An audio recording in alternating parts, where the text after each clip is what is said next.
MLA అభ్యర్థి పవన్ కళ్యాణ్ గారికి ballot number 4 గాజు గ్లాసు గుర్తుకు ఓటు వేసి 1,00,000 ఓట్ల మెజారిటీతో గెలిపిద్దాం.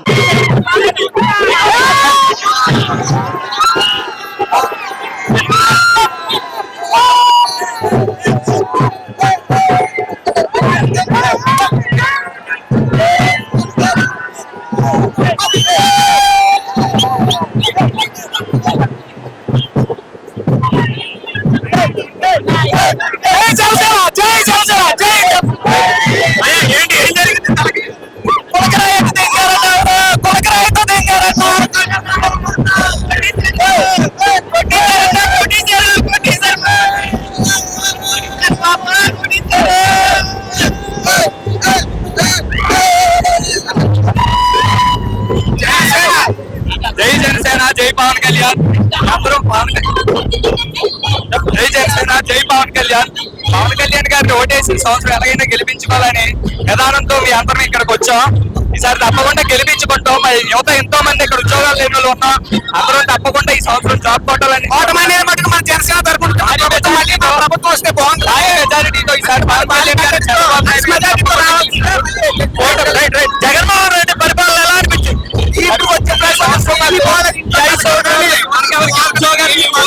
సో అందుకని యువత అందరూ గట్టి పట్టుదలతో గెలిపించాలని 5 సంవత్సరాల పరిపాలన అసలు ఏమీ నచ్చలేదు. వాలంటీర్ అందరికీ తెలిసిందే.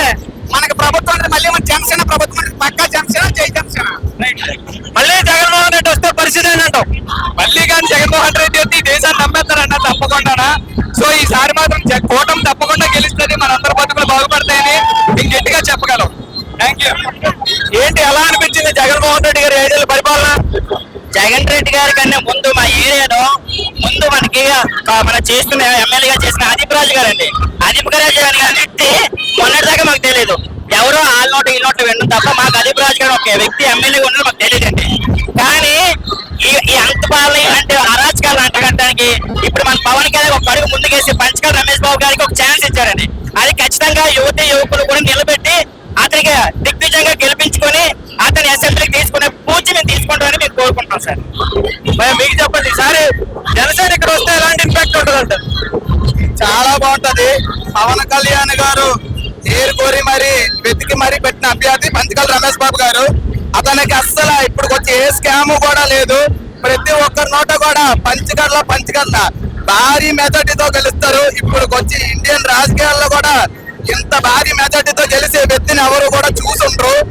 జై పంచగల్ల రమేష్ బాబు గారు భారీ మెజార్టీతో గెలుస్తారు. ఈ దెబ్బ ఎవరు కొట్టారంట అందుకే జగన్మోహన్ రెడ్డి గారు? జగన్మోహన్ రెడ్డి గారికి ఏదో కాకి రాయి పట్టుకొని తన దాహాన్ని తీసుకోవడానికి ఒక దగ్గరికి వెళ్ళిందంటే రాయి జారిపోవడంతో అది జగన్మోహన్ రెడ్డి గారి పడిందంటే అలాంటి కాకమ్మ కథలు 100 చెప్తారు. కానీ వాళ్ళే కొట్టుకొని వాళ్ళే గొడవలు పెట్టుకొని బాబాయిని చంపారు. అమ్మ అది భయపడి అమ్మ అమెరికా వెళ్ళిపోయింది. చెల్లి వదిలిపోయి పక్క పార్టీలోకి వెళ్ళిపోయింది. అలాగే మనకి రాష్ట్ర రాజధాని లేదు సార్, స్పెషల్ స్టేటస్ లేదు సార్, రైల్వే జోన్ లేదు సార్. అలాగే స్పీచ్ రిప్రజెంట్మెంట్ తీశారండి. ప్రతి విషయంలో జగన్మోహన్ రెడ్డి గారు విఫలమయ్యారనే విషయం పక్కాగా మనకి తెలుస్తుంది. అది మీకు తెలుసు, మాకు తెలుసు సార్.